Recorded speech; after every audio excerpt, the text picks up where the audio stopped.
Hi, everyone. Welcome back to the Scott Stokely podcast. I have someone on my show who is, well, he's a name in disc golf, but he's becoming a household name in disc golf. I'm not sure where that arbitrary line happens, but it's somewhere between before a couple weeks ago and now. Exactly, Ezra Aderhold. Hey, welcome to the show, Ezra. How's it going? Thanks for having me on. Oh, I'm excited to talk to you and to get to know you. I'm mixing up this show between non-disc golf people that are interesting to me, and then I'm digging into my old friends, my new friends in disc golf, but also wanting to get to know people. Cool. Especially now, there's so many people hitting the road, and there's so many people.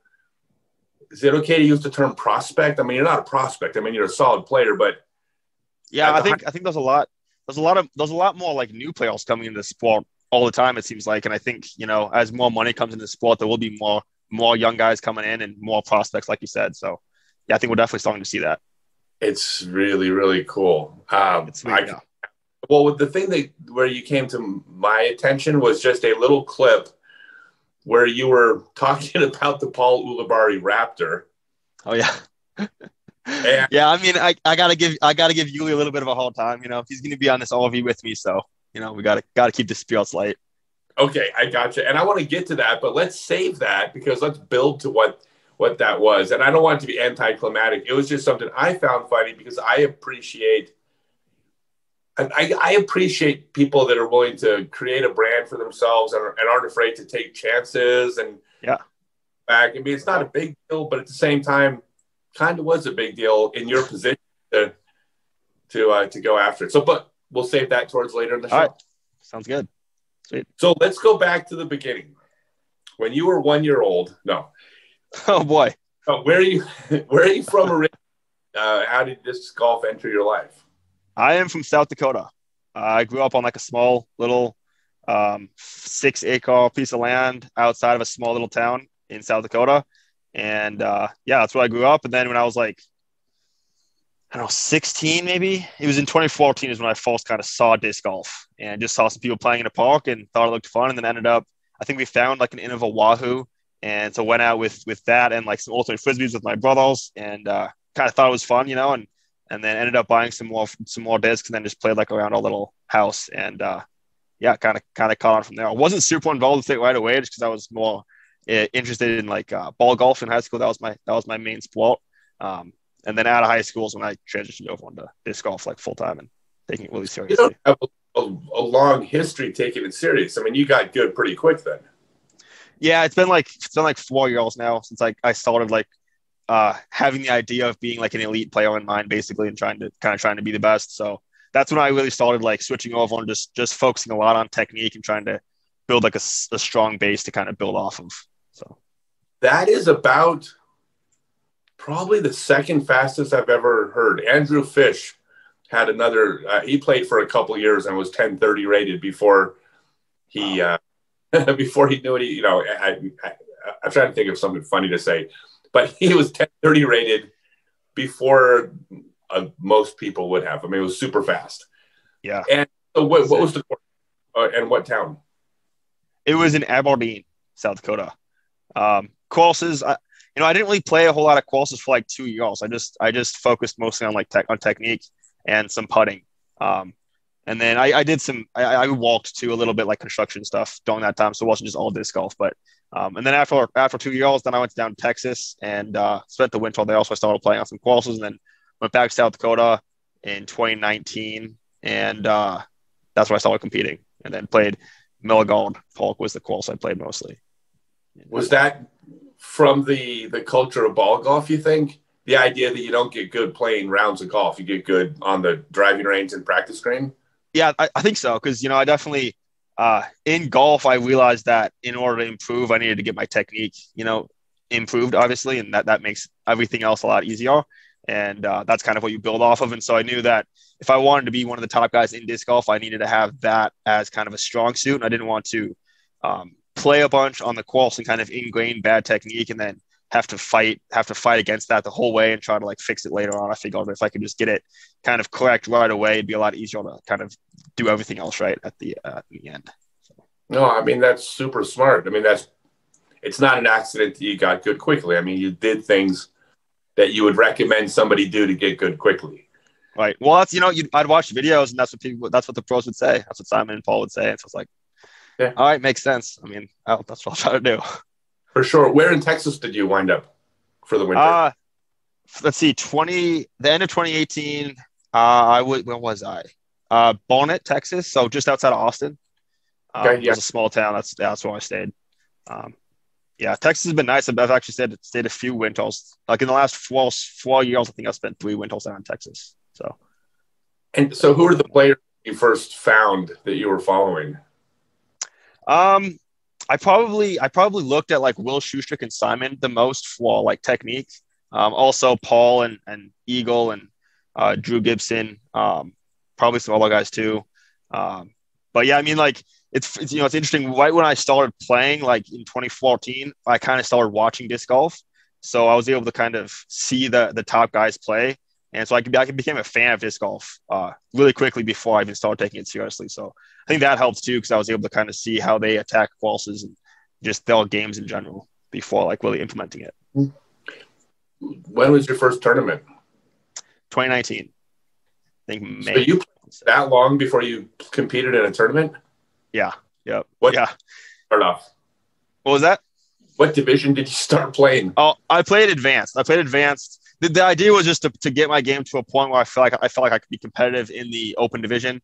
But I just entered advanced for the first tournament, got second, and then played advanced one more time, got second again, and then moved up to open. And yeah, 2 tournaments in advanced. 2 tournaments, yeah, yep. Lost them both to the same kid too. Who was? You can name names. Garrett Evelson. He's insane. He's out of South Dakota, and yeah, he's got a lot of game. And he's playing pro now. Yep. Him and I actually moved up, I think, at the exact same weekend. So yeah, we battled pretty good for the whole season back in South Dakota. And he's like 18, so I mean he's still really good. Got a really bright future ahead of him. It's okay. So this was in 2019. You were in Texas for the winter. What tournament was it? What was where was your first tournament? My first tournament was back in South Dakota. So after spending the winter down in Texas, I came back up to South Dakota in like April or May, and then played in South Dakota for my first tournament. And you moved to pro. What was that like? The first time you played pro? Please tell me you got beat badly. There's got to be. I got beat very badly. I got beat horribly. Yeah. It was the course we played it was actually a really cool course, but it was super, super windy, and I couldn't putt to save my life. So I shot so bad that tournament. And then I think the next tournament after that I actually did pretty decent, but yeah, my first open tournament was very, very bad. All right. Hey, I have Ricky Wysocki's first scorecard from his first tournament. So you're supposed to. That's sick. That's part of the game. All right. So it's 2019 already. It's funny. There's not a lot of backstory to you because it's just a different history than other players. It's kind of funny. Right. So 2019, you're playing pro, or was it the winter of 2019 and 20 that you moved up? It was I think May of 2019, May or maybe June or something. But yeah, just like to be kind of the beginning of 2019. Yep. And now you're back in North Dakota at this time. I'm in Vegas right now. Oh yeah, in 2019. Oh, no, Yep. Yeah. So I spent the whole summer of 2019 back in South Dakota, and then at the end of 2019 in October, I got in my Prius and headed down to Texas and started playing tournaments. Just started playing disc golf full time, basically. Really? And as a job right away, or? Yep. Yeah. I mean, I hadn't had a job. So right out of high school, I actually, my brother and I flipped some houses. I wanted to be like a real estate mogul, just make a bunch of money doing that. And so right out of high school, that's what we did. We bought some houses up and fixed them up and then sold them. And kind of realized that even with a bunch of money, still had to spend your time doing something. So kind of realized that time is kind of worth more than money, I guess. And so figured that disc golf would be a little bit more fun than work on houses all day. So that's when we kind of made the switch to disc golf and just kind of saved up and lived pretty cheaply so that we didn't have to have jobs. And then, so basically played disc golf full time that entire way. by the time you got back to Texas, and you started playing tournaments, you started playing better. When did you first win? My first win was in, I think, August of 2019, South Dakota States. It was a BTR, yeah. That is so fast. I mean, actually, it is sounding about like Andrew Fisher's timeline. I don't know the exact details, so I would say that you and him are the two quick. Ulibarri's already jumped up. What about Brody though? Brody Smith, he's come up pretty fast. Yeah, see, he's kind of an outlier. That's a bit of a different situation. Yeah, that's fair because it wasn't sport, so I would say that's probably fair. But Fish came from Ultimate 2, right? Is that? I don't know. If he did, then golf. Oh no, I'm just kidding. All right, so you won the first tournament, and did you tell people that you've been playing for 4 weeks, or did you like? I mean, no, I'd tell people that I've been playing for. I was like 5 years at that time, or whatever, 5 or 6 years. Yeah, I mean, I could have though. I guess like, yeah, I just started playing this year, guys. But it's hard, it's an interesting thing because you're practicing and training, which you get better doing that, but at the same time, the experience of competing and pressure and gamemanship and just the whole thing, that's all so new. I would just think you would have to bug some people how quickly, too advanced moved up. I don't mean bug them in a bad way. I mean bug them into like friends, but you still could. Yeah, there's definitely a lot of value in playing in tournaments because it's a different aspect playing in a tournament than it is playing in a practice round. Obviously there's so much more on the line, and then just like figuring out how to manage a course and all that. I did play golf, like ball golf, in high school for 5 seasons, I think. So I think a lot of that was able to kind of carry over, and I was able to kind of take a lot from golf in that sense, and like the mental side of it. So I didn't lose a whole lot, I don't think, as far as like skipping out on tournaments in disc golf. No, that's true. I mean, if you know how to play golf, it's still golf. Right, exactly. Yeah. Yeah, a lot of that, just course management and mental side of it, I think all that kind of carried over. So you were playing disc golf for a living, but can we put quotes around living? I mean, you didn't make enough to live. Yeah, I was just living really cheaply, and I had enough money saved up basically to where I didn't necessarily need like income, It was nice, obviously, to have tournament winnings and stuff, but I kind of just took a chance on myself, I guess, that I'd be able to get to a point where I could make enough money to live off of before running out of the money I had saved up, I guess. Yeah, and that is probably the best advice I would give to anybody in that situation is to go for it. I mean, the worst that happens is you run out of money and you have to go flip another house, right? Exactly. Yeah, that's exactly. Yeah. It's like, that's where I was at in the beginning. So it's like, I didn't have a whole lot to lose. I'm still young. So it's like I had, got time if things go badly. So yeah. So now's the time to take the chance, That's absolutely. All right. So it's 2019. You won your first tournament. You're not winning every weekend. Bradley's there. I mean, there's some good players out in Texas for sure. Yeah. I was in South Dakota, but there were some good guys out there too. But there's good players there. Yeah. But so I won 2 tournaments in South Dakota. Oh, I won 1 in South Dakota, then 1 in North Dakota, and then I went down to Texas and played. So yeah, that's kind of the timeline for that. And have you stayed down there, or are you still coming back to North Dakota every year? Or I haven't gone. Yeah, I haven't gone back to South Dakota since for very, very much time. I guess during quarantine, when we had the little 2-month break during the season for 2020, I did actually go back to South Dakota and live with my brothers in an apartment, and just practice, made content. But yeah, I mean, it's just too cold up there for me to practice. So like this winter, I've been in Phoenix mostly, and it's a lot easier to practice when there's not 2 feet of snow on the ground. Here in Phoenix this winter, I mean, there's some good players. Like, who's out there now? It changes, but a lot of people. Yeah, Katrina Allen and Austin Hannum, Ricky Wysocki. I think Paul Ulibarri usually is, but I think he's in Charlotte this year.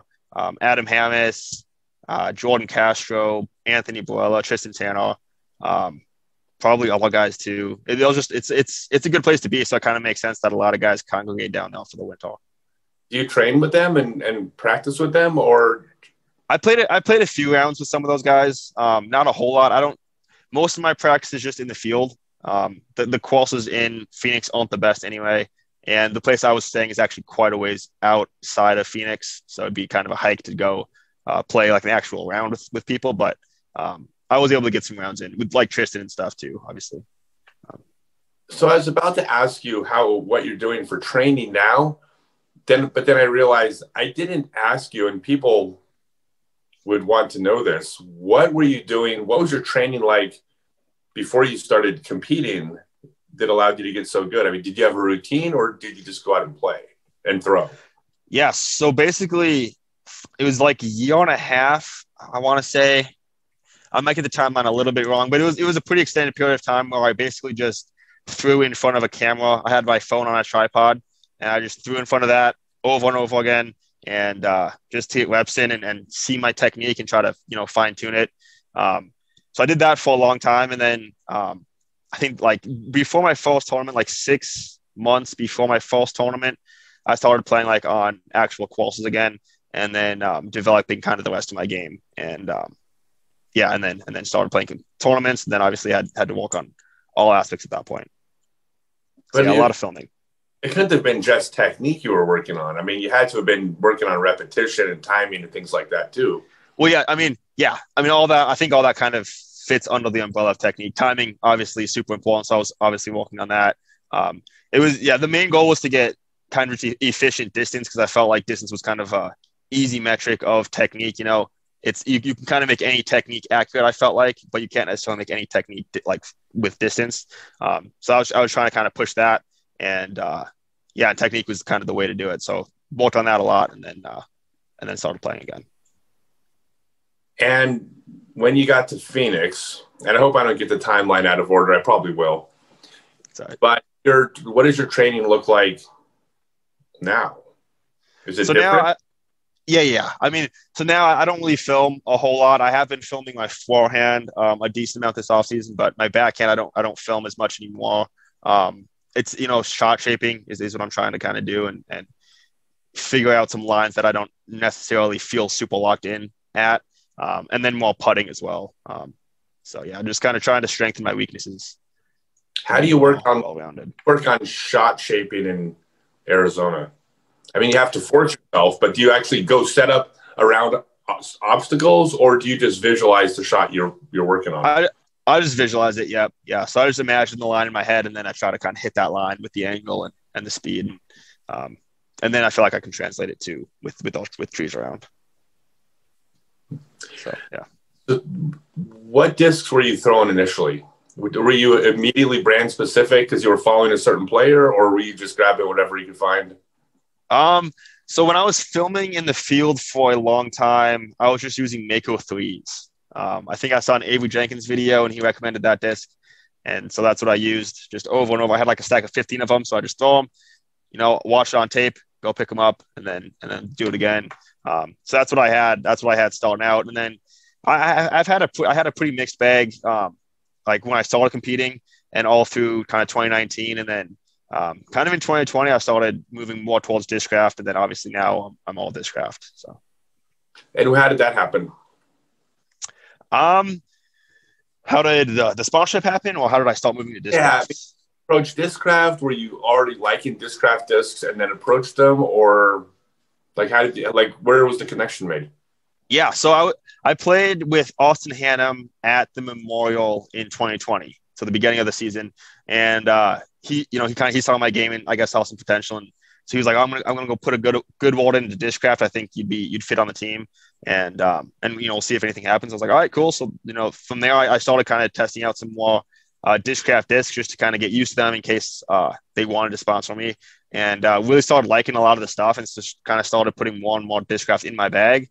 And then throughout the season, the companies kind of started kind of calling me up and showing interest, and then during the off season, with kind of all the companies kind of wanting me on board, with Nate Hawkins helping me out a lot. We kind of had to just make a decision for who we thought would be the best fit. And since I'd grown pretty comfortable with the Discraft plastic, and I kind of just thought it was the best company, I felt like I had to go with them. So yeah, super pumped. Exactly. When was that? When did that become official? That became official, let's see, a couple of weeks ago, I think. A few weeks ago is when we had the announcement for Discraft. All right. You've been making videos as recently a couple of weeks ago about your driver selection, your disc selection. So in my mind, I kind of envisioned that you had started. Well, I guess you said you were throwing them before because you seemed familiar with what you liked from them. Yeah. So, I mean, throughout the whole, whole 2020 season, I'd had like half Discraft in my bag anyway. So the transition hasn't been super difficult. And then the videos I've made lately with Discraft discs, like I'm pretty comfortable and familiar with a decent amount of them. And then obviously before I'd make the videos, I would try the discs out and kind of, so I kind of know what I'm talking about a little bit. And yeah, they're pretty easy to pick up, and hasn't been bad. Now, do they give you a magic golf bag? And the reason why I ask is that there's some videos where it kind of gives the impression you have a golf bag, and then you pull up stack after stack after stack. it's like a car, but for golf bags. That'd be sick. No, I mean I haven't seen that, but yeah, that'd be sick. That's what it looks like. Discs. Like, where are all those discs coming from? Because you only had this many, and then you got a stack of drivers and stack. So the video I saw of you was throwing the Paul Ulibarri Raptor. Or no, excuse me, not throwing the Paul Ulibarri. There we go. Exactly. and I tried to find the clip, and I couldn't find it. And because I saw it on a Facebook story maybe, or Instagram. I mean, it was a really short clip. Mm-hmm. Wasn't it short? Yeah, it was just a little short clip. But basically, you had pulled out the Raptor, and you, in so many words, you're like, well, tell me what you said. I don't want to put words in your I think I just said that, like, I hate the Raptor, but it's in my contract that I have to use it since he was the team captain. So I have to have it in my bag or something. And they just pulled that clip out of, I had an in the bag video. And so then I thought it'd be kind of fun to poke a little fun at him. And I said that in the video, and then people just cut that part out. And I mean, right after that, in the actual video, I say that I'm joking, obviously, and that I actually really like the Raptor. Because it is one of my favorite discs. But yeah, so I don't know. And what I like about it is that when you're with a new company and you don't want to ruffle any feathers, and then it's cool to just actually, I'm not taking a shot at anyone else in any sport, but personalities. There's a lot of players I know that have great personalities. They're funny, they're engaging, they're sarcastic, they're, but when they feel like the camera's on them, they need to just hold back. Mm-hmm. And you don't feel. I mean, I've met Yuli a few times, and we get along really well. And I think he might be the funniest guy on tour. So I knew, he'd get a kick out of it and would take it lightly. And I thought the fans would like it too, and the people watching. So I thought it'd be fun to stick it in there. And I guess I didn't really see it as a risk, but I guess I could see how some people making a video like that kind of would see that, they don't want to get on his bad side or anything. So I guess I could see that. You're being brand new. That's what made it funny. If you had been around a while and were established, and you were, if you were a 1040 picking on a 1040 player, it's not memorable. It's funny because you were new. Going to take a shot. I don't know. I think it's cool. Yeah. I thought I messaged you right away, and I thought it was the best in the bag video I've seen. Thank you. Yeah, appreciate that. Cool. It's awesome. Now, you are in the Discraft van. Yes. Or Discraft camp RV. It is, yeah. Class C. All right. And you are traveling with Uli now? So right now I'm alone. I was in Phoenix for the off season, and next week the plan is to get the RV wrapped with like a Discraft logo and everything. And so I want to just come up here. I'm in Vegas now. I want to come up here and play a little bit on the Vegas course just to kind of prepare for the tournament. And then I'll head back down to Phoenix, get it wrapped, and then come back up to Vegas for the tournament. And then I think that's when Yuli will jump on board. And then it's going to be the two of you. Yep. I think Brody will travel with us sometimes as well. I'm not sure how much they'll actually stay in the RV. They may just kind of use it to travel from tournament to tournament mostly. But yeah, I mean, Yuli could be staying in it quite a bit too. So I don't know. We'll see. What are you doing? Well, first off, where are you going? Are you just hitting major tournaments like the tour? That is the plan. Yeah. I don't plan on hitting. I think the Memorial might be the only like non-pro tour or national tour or major that I play. Obviously the Memorial is just an ATL this year. But yeah, I'll try to hit all the Pro Tour Elite Series, all the national tours, all the majors, and then probably at least a few of the Silver Series events as well. And are you just so you're sticking to the big ones? Yeah. Yep. Yeah, I want to play everything if I can. What are you doing to monetize your trip? I mean, prize money, obvious. Yeah. Do you have a signature disc? Yep. Yeah, the 2 Series Nuke helps out a little bit. You know, I mean, obviously, like being in the RV, that Discraft's paying for, like it's my expenses are pretty low, so there's not a whole lot of pressure on me, which is super nice that they're taking care of me that way. There's not a whole lot of pressure on me to, I guess, fend for myself. I don't know. Yeah, it's basically food is kind of my biggest expense right now, and with my new sponsor, Backstage Organics, actually they'll help out with that too. So, yeah, it'll be nice to focus more on disc golf and just playing and competing than on the other things. And you said your signature disc is the Nuke. It is. Yeah, 2 Series Nuke. Yep. Sell me the Nuke. What do you like about it? Like, why is this your disc? It might be the longest flying disc in disc golf. I love the way it feels, the wide, deep ram. I just feel like I can really grab onto it, which I when I'm really powering up on a shot, I need that confidence that it's going to stay in my hand until that last release point.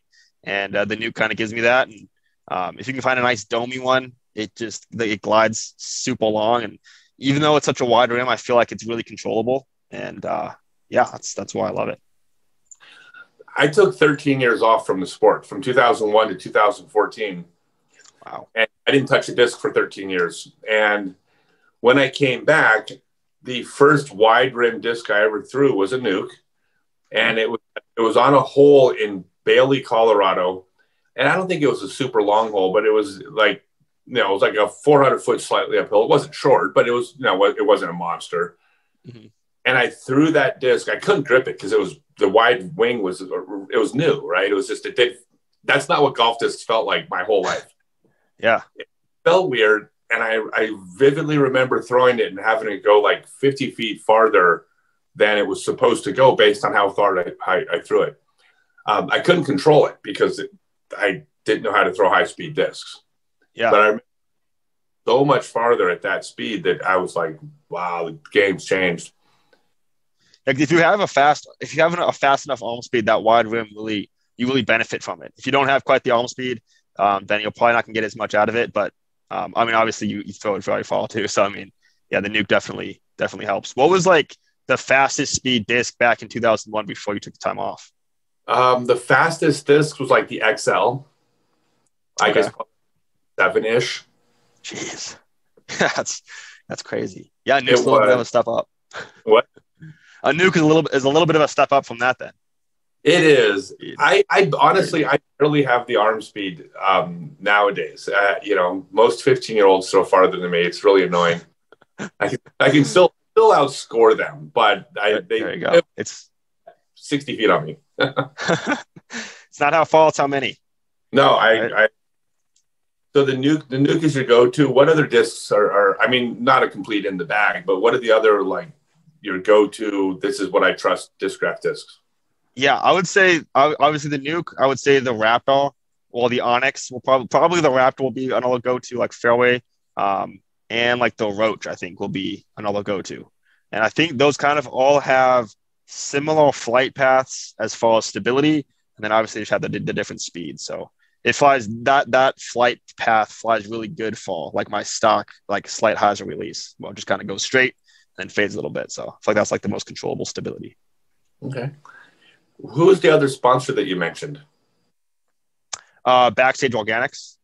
Yeah, so they do some they do like health food stuff, and it's pretty cool. They're getting into the sport, and they sponsor like Ricky and Paige and Eagle and some other guys too. So it's cool to see that, to be able to kind of push health more in disc golf. And then I'm also sponsored by OTBDiscs.com. They are a company out of Stockton, an online retailer. Yeah. So between those are my 3 sponsors right now.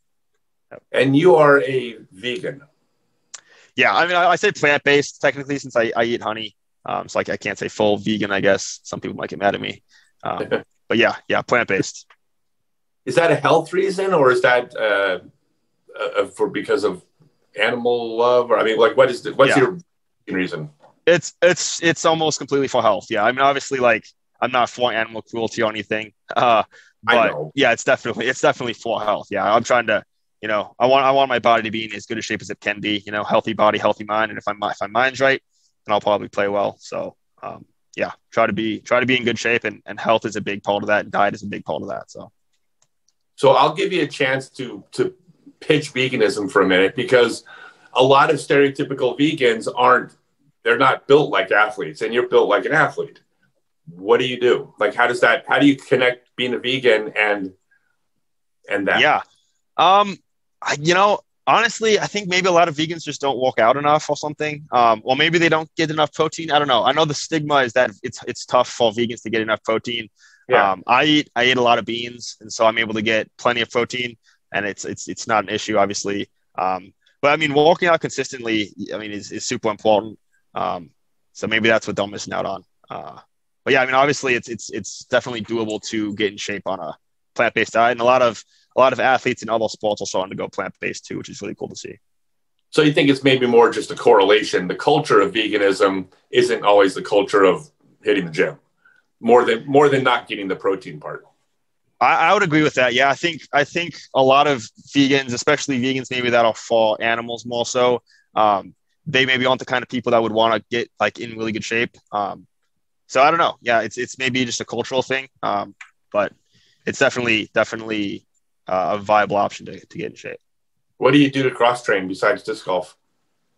I just do like general lifting in the gym. I'll do some body weight stuff, some cables, some dumbbells, free weights, stuff like that. Okay. You have a YouTube channel that's popular. It got popular pretty quickly, right? Yeah, it's been crazy. Yeah, it's it's been insane. The amount of support is so cool to see. So tell everyone that's listening that hasn't been there, why should they go to your channel? I mean, what do you offer there for them? I like to think it's entertaining. Some of the videos are fun to watch, and a lot of the video, I've got some technique videos on there too if you're trying to get better at disc golf. I've got some stuff that I don't think a whole lot of people talk about necessarily in disc golf, and so you might enjoy those. I've got some other pros that I have on every now and again too. So if you're fans of other top professionals, then you might enjoy that. But yeah, I mean, it's just hopefully fun to watch. Main thing. If someone wanted to watch one of your videos and give your channel a shot, what video should they start with? And I'll put a link on this video. Oh boy, wow.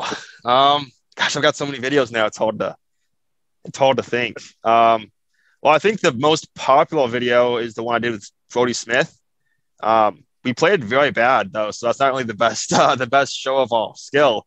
But that's a fun video to watch. So maybe that one, or maybe my power pocket video for technique. If somebody wants to improve technique, I think that's a good one as well. If you're traveling with Brody and Paul, are you guys going to be doing travel videos and travel blogs? Definitely plan on it. Yeah, definitely plan on making a lot of content with those guys. Obviously, Yuli's got a really good YouTube channel, and Brody obviously has a really good YouTube channel as well. So it'll be really cool to be able to collab with those guys. Hopefully a lot. Yeah, I mean, Brody's the best in the sport, in any disc sport ever, at the self-promotion, self-marketing through social media. Like, I mean, not in a debate, right? I mean, that's pretty obvious. So I think that being connected to him is probably going to be an asset for you, right? Because yeah, I'm super pumped to have both those guys on the RV at least at times, because I mean, obviously the social media side of it, I'm going to learn so much from probably both of them, especially Brody. You know, he's been in the social media game for so long, so there'll be a lot to learn from him. And then as far as disc golf, being with Yuli is going to, I think, help a lot too, because we have very different games. I think there's a lot that I can learn from Paul's game. Are you doing anything else to make money on the road besides the signature disc? I mean, are you or anything, or right now that's about it. Obviously winnings, hopefully, if I play well. I may sell some discs as well. Haven't done a whole lot with that yet, but that is something I could see myself doing as well. Yeah, you're gonna make prize money. I mean, the thing about your trajectory, yeah, you don't have to have a subjective opinion about it. You can just chart mathematically your career, and it doesn't go up here and then just get flat. Like it doesn't go up here. Like it, everybody peaks out at some point, but it doesn't happen. It's not this year. Like you're nowhere near where you're going to wind up, right? So I hope so. Yeah. I don't think. No, come on, you're not going to have any problem. Like, I mean, I think Discraft made a really good decision working with you, and connecting you to Yuli is great. By the way, call him Dinosaur. Dinosaur. Okay, I got another story behind that.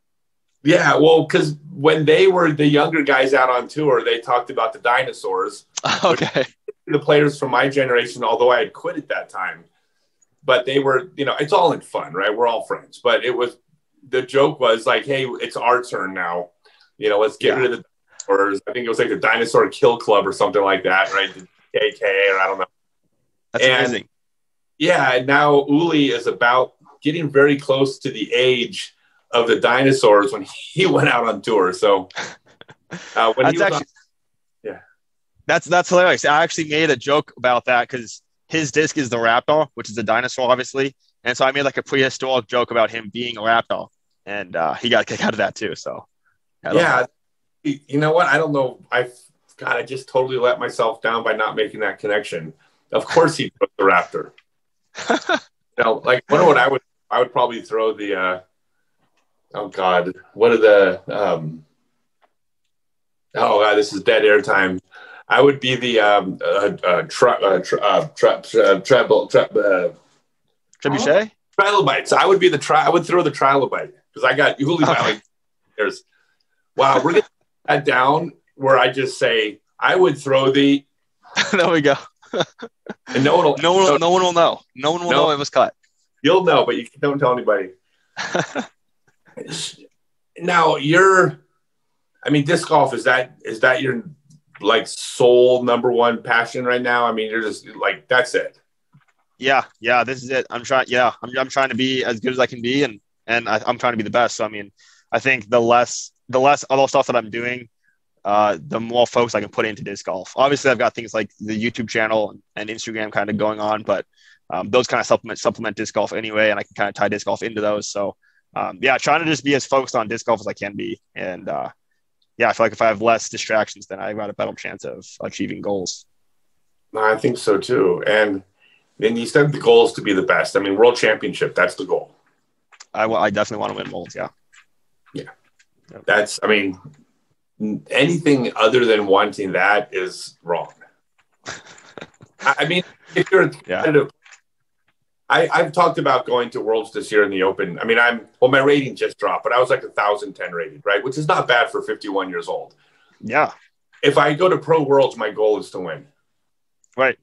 Now, I mean, I would be in that sports line referred to as the field, which always goes off at 500 to 1, meaning anybody that's not in this list of, like, I know where Vegas would put me, but my goal would never be to, I just want to make a good showing. Right. Like, no. Of course I want to win. Yeah. It's first place and then second place through however many people is kind of the same, Yeah. So actually, I mean, it's like funny story about mindset. When I came back to the sport, I was playing in the Open division, and I was back for I hadn't played in 13 years. I came back for 9 months. I was traveling, playing Open, didn't win a single tournament. And I went to a tournament in Charlotte, and I went there and I looked at the field, and Michael J. Hansen was there, Jeremy Colling, and Barry Schultz. And I looked at it and I said, well, if I play well, I can get fourth. Oh, wow. I never thought that way before. And at the end of the tournament, when I realized it, I said, I should be playing Masters because I had never conceded a tournament in my life. And now that I've gotten back to doing well, I now would go, if I went back to that tournament, I would try to win. Right. But I realized that once I conceded that, I shouldn't be playing with them. And that was a moment. Yeah. I remember vividly when I went, oh, it happened. Yeah. That's right.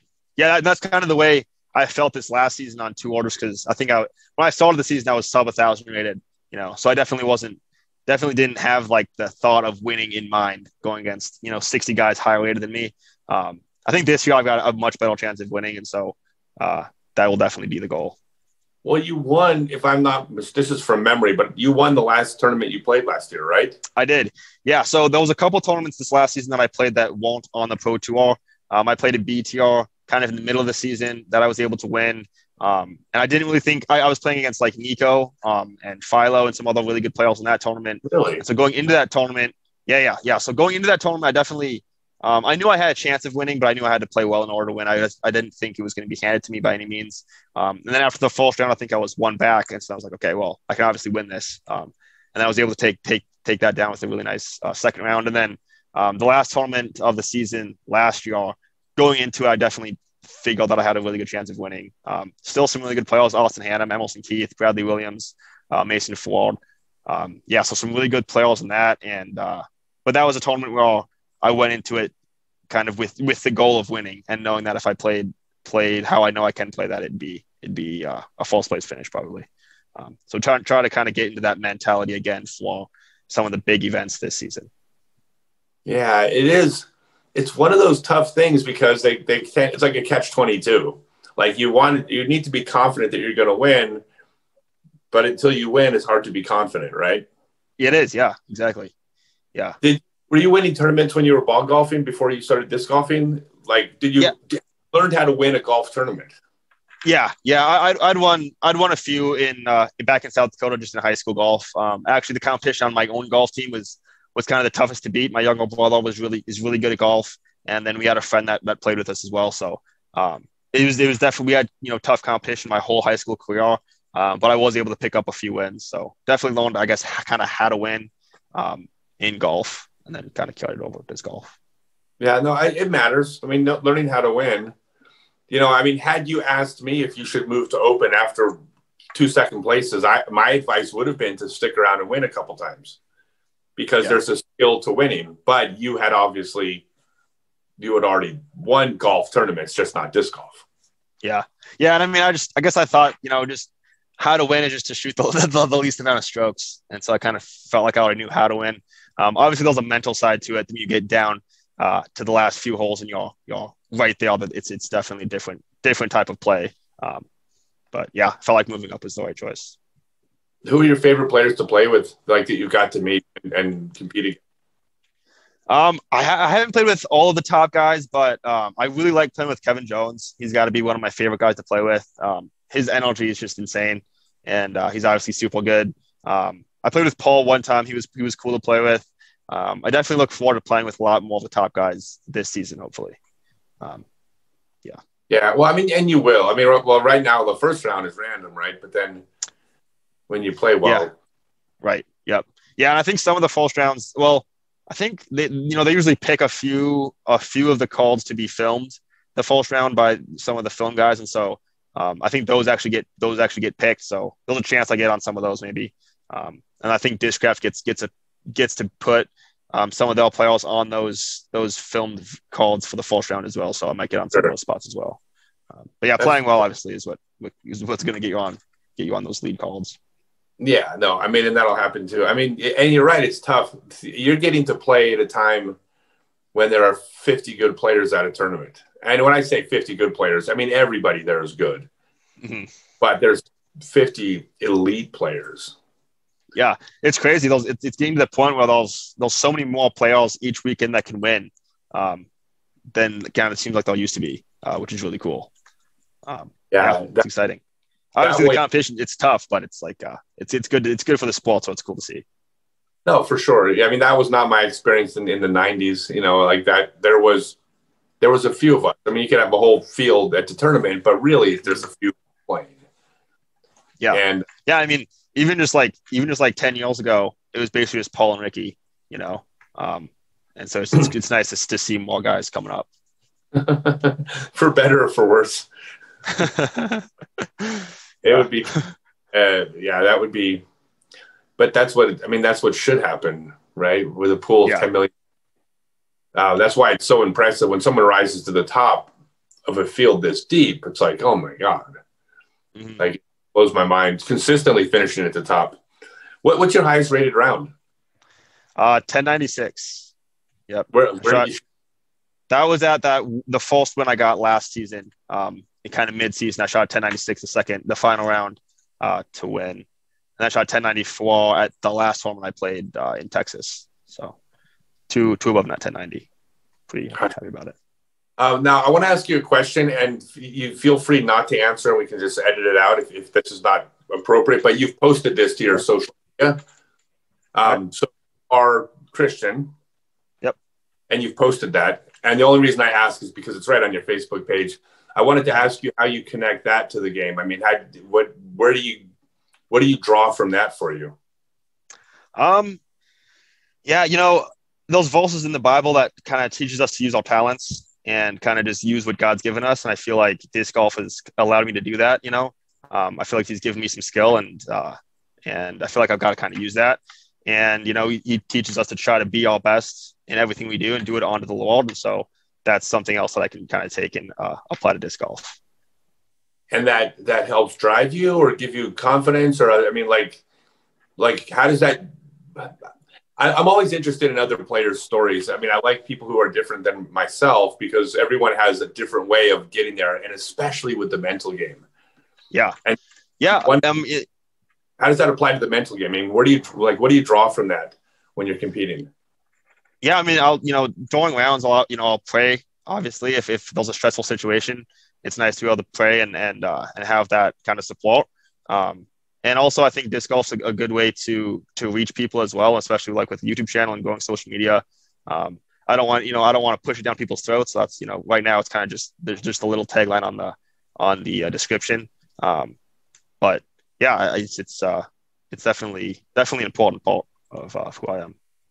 Yeah, I mean, no, I like it. I mean, I want you to spread your message. I mean, the nice thing about individual sport as opposed to a team sport is that we all get to be individuals. Exactly, for sure. I'm a really big fan of our sport showcasing what's different about each of us. Maybe even more than what's similar, because that's what an individual sport is. And if you, because of the fill in the blank reason, if you draw eyes on the sport because people are rooting for you, or even if people are rooting against you for that very reason, in the sport, I'm fine with both of those crowds. They have to be nice, but individual who has an opinion or a personality that draws people to the sport. And so the more outspoken you are, I think is good for us. So I like showcasing that. That's my personal opinion. Yeah, for sure. Yeah, I think, just the more unique people are, it'll bring in different groups of people that aren't necessarily already in disc golf. And I think that's just going to be good for the growth of it. 100%. This has come up recently with some people that in the sport with certain career choices that not everybody approves of. And my thought when I heard that was, well, that's great that some people don't approve it. Come out to the tournament, buy your tickets, and root against them. Yeah, exactly. Against Tom Brady, that didn't hurt football. Exactly. Yeah. A little controversy is good. Yeah. So your future in the sport, right now, is it just focused on you're going to improve, you're going to get better, you want to win a world title? Do you have any bigger picture plans, or are you really thinking just about making 10% more circle one putts? I mean, the main focus is just trying to be the best I can be. So improving. As far as like other side things that I kind of want to do in disc golf, I really want to push professionalism in the sport.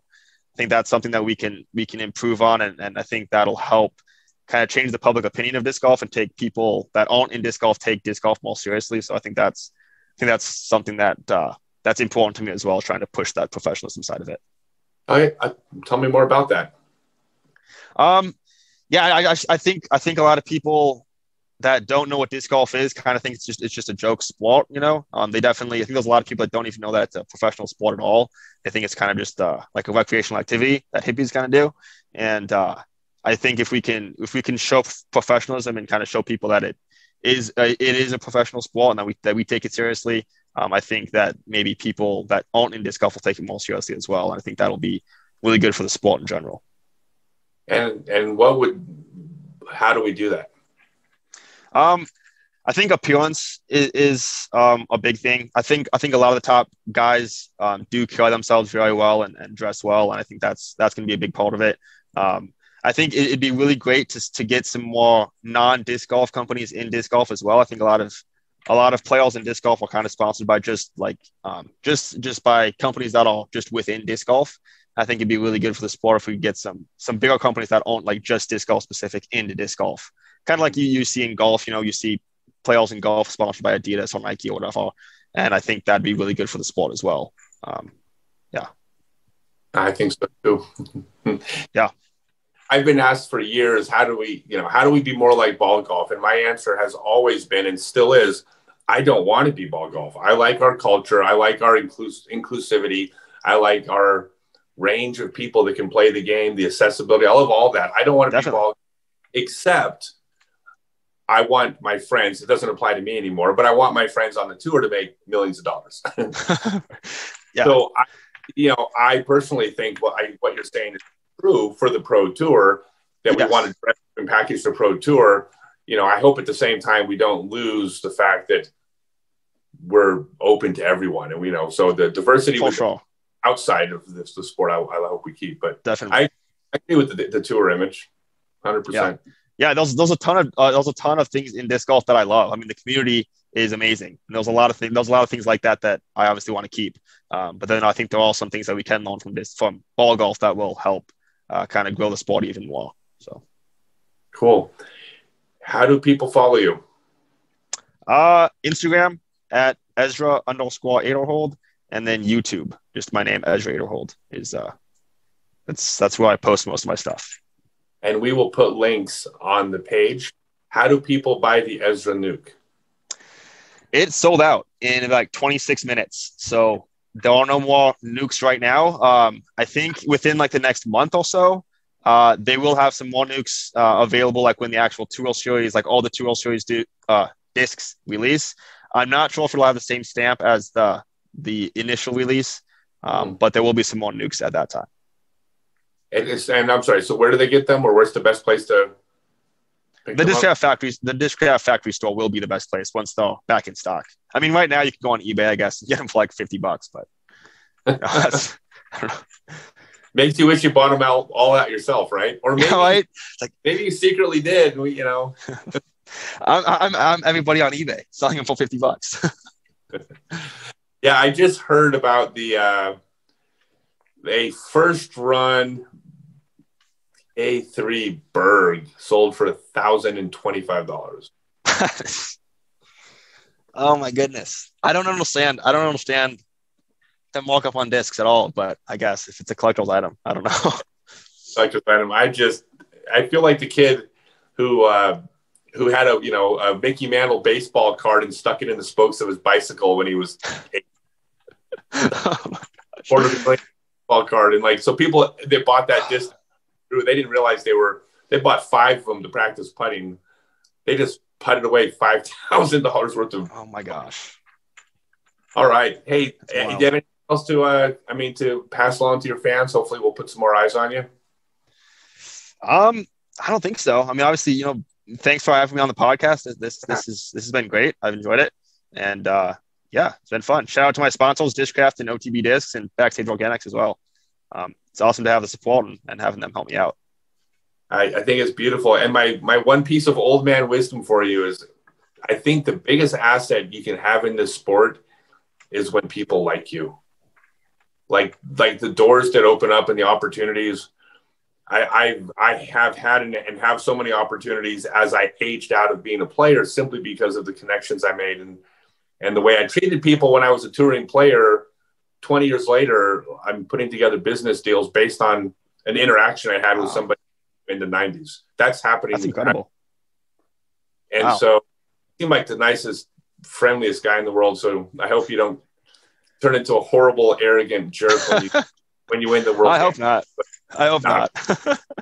I'm not worried.